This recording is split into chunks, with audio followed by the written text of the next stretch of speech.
ఎట్లా బతుకుడు ఎలా బతుకుడు తెలంగాణ పల్లెలోన యూరియా లేక ఊరులు బిగిసే తెలంగాణ ఊర్లలోన ఎందుకు ఇట్లా అయ్యేనా అని ఎవరన్నా అడిగితే చాలు లాఠీ దెబ్బలు కేసులు బుక్కింగ్ అరెస్ట్లే చేస్తున్నారు తెలంగాణ జిల్లాలలో.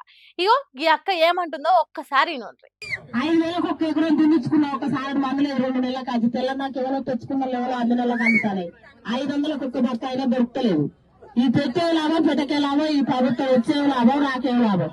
ఒక్కసారి ఊరే లేదు ఇది వరకు ఏది లేదు. పొలాలు ఎండిపోతా 5,000 ఎకరం మీరు దున్నించుకొని ఆశ చేసుకొని కూలి చేసుకొని బతకల్లా.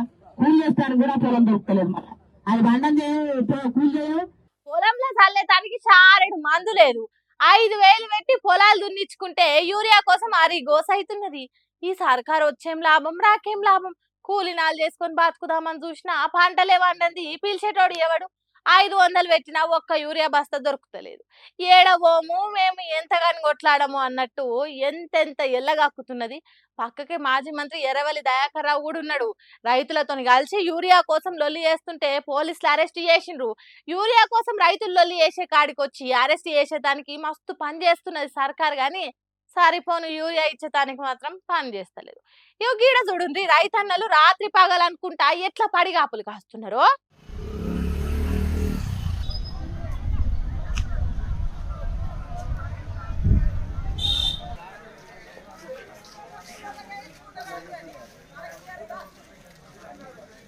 ఏడాదంతా వ్యవసాయం పని కోసం రైతులు కష్టపడ్డ దానికంటే ఎక్కువ యూరియా కోసమే దానిలో ఆడుతున్నారు.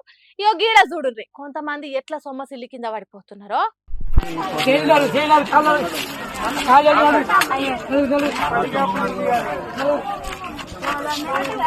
ఇంకొన్ని దిక్కులల్లా యూరియా కోసం రైతన్నలు పోలీస్ ఆఫీసర్ల కాలు మొక్కుతున్నారు.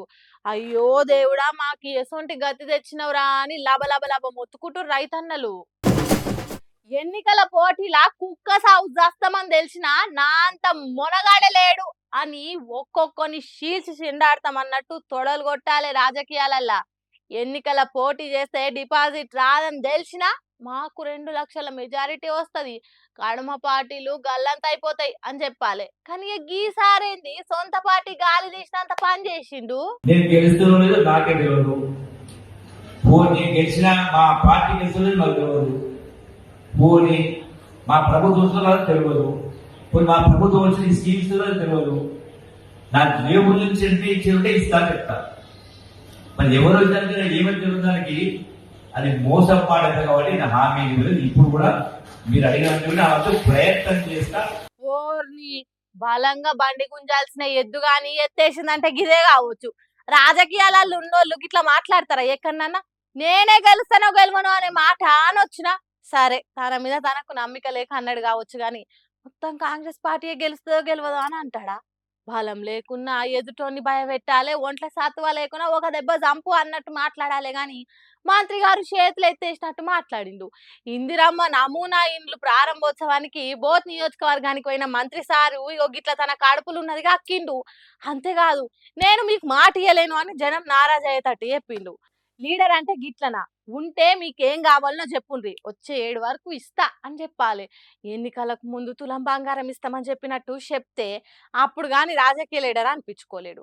కానీ జూపల్లి సార్ మాత్రం బొత్తిగా పాలిటిక్స్ కు పనికి రానట్టు మాట్లాడుతున్నాడప్ప. ఇట్లుంటే సార్ ఎల్లకాలం రాజకీయాలు చేసేటట్టు కొడతలేడు. ఏందో ఏమో గాని కాంగ్రెస్ పార్టీ అధికారంలోకి వచ్చి 2 ఏళ్లు కాకముందే మళ్ళా మా సర్కార్ వచ్చే ఛాన్స్ ఉన్నదో లేదో నాకు తెలియదని పరిపాలన గాలి మొత్తం తీసినంత పని చేసిండు. ఇట్లయితే కాంగ్రెస్ సర్కార్ పరిస్థితి ఎట్లనో ఏమో. మళ్ళొచ్చే ఎన్నికల నాటికి ఏందో ఏమో పోన్రి.